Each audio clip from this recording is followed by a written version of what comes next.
अस्सलाम वालेकुम। आज मैं आप लोगों को नीदरलैंड से अलग होने वाले, नीदरलैंड से आज़ादी हासिल करने वाले, उर्दू हिंदी बोलने वाले एक ऐसे कंट्री के बारे में इंफॉर्मेशन देने जा रहा हूँ जिस कंट्री में अब मौजूदा हालात में जैसे मुख्तलिफ ममालिक के दरमियान तसादम पैदा हो गया है, तो अब करंट सिचुएशन में जो जनूबी एशियन लोग थे, जो इंडियन लोग थे, इन लोगों का रुझान दुबई, कुवैत, इवन के यूएसए भी, इनकी बानिस्बत इस कंट्री में आर्जी तौर पर ज्यादा हो चुका है। मैंने आर्जी तौर पर इसलिए बोला कि आज से पहले जितने भी जनूबी एशियंस लोग इस कंट्री में गए हैं, खास तौर पर उर्दू हिंदी बोलने वाले, उनमें से तकरीबन 20 से 25% या 30% लोग कह लें जो वापस आए हैं, जो उधर सिलसिला रोजगार के सिलसिले में गए थे या और किसी काम काज के सिलसिले में गए थे।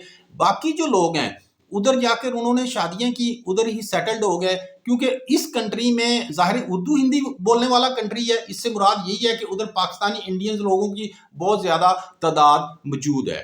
और आपको एक और हैरत अंगेज चीज़ बताऊं कि इस वक्त इस कंट्री का जो मौजूदा सदर है वो एक इंडियन है, एक हिंदू है। और आज से पहले इस कंट्री के 2 सदर और एक नायब सदर इंडियन रह चुके हैं। इस चीज़ से आप अंदाज़ा लगा लें कि उधर जनूबी एशियन लोगों को कितना प्रोटोकॉल मिलता होगा या इनकी तादाद कितनी होगी। वैसे इनकी तादाद, चलें अब बात शुरू होगी, मैं आपको बता देता हूं कि उधर जनूबी एशियन लोगों की तादाद तकरीबन 40 से 45% के दरमियान है। इस कंट्री को छोटा इंडिया भी कहा जाता है। और इस कंट्री के बारे में मुहावरातन ये भी मशहूर है कि इस कंट्री में जो जनूबी एशियन शादीशुदा मर्द हैं उनका दाखिला ममनून है, लेकिन जो अनमैरिड कुंवारे लोग हैं उनका दाखिला फ्री है। इसकी क्या डिटेल है और ये कंट्री कौन सा है, ये सारी डिटेल आगे चल के मैं आप लोगों को बताऊंगा। उससे पहले मैं हमेशा की तरह आप लोगों से रिक्वेस्ट करता हूं कि मेरी वीडियो को लाजमी लाइक कर दें, और मैं कोशिश करता हूं कि आप लोगों के लिए कोई यूनिक फैक्ट्स मुख्तलिफ कंट्रीज के बारे में लाऊं जो आज से पहले आप लोगों ने नहीं सुने, और इसके साथ साथ आपको एक ऐसी इन्फॉर्मेशन दूं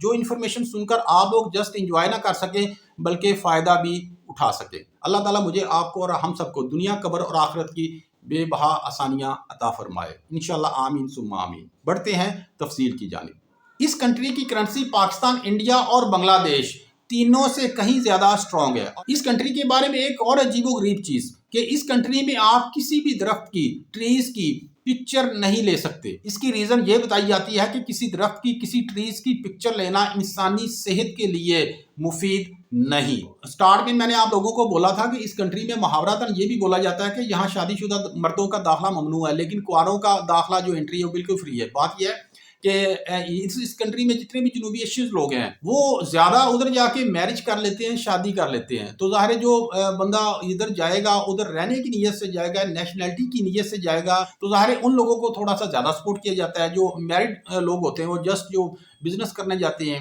रोजगार के सिलसिले में जाते हैं, तो ज़ाहिर है उनको तो इस तरह की सहूलियत फिर नहीं मिलेगी ना। उधर जाके जिसने शादी कर ली उसका तो फिर वो खानदान बन गया, और खानदान भी कैसा बन गया, पंजाबी, उर्दू, हिंदी बोलने वाला। अब मैं आपको बताता हूँ कि इस कंट्री का नाम क्या है। इस कंट्री का नाम है सूरीनेम, और ये कंट्री जनूबी अमेरिका में वाक़ है। और इस कंट्री का वीज़ा लेना पाकिस्तानी इंडियंस के लिए बहुत ही ज़्यादा ईजी है, आसान है।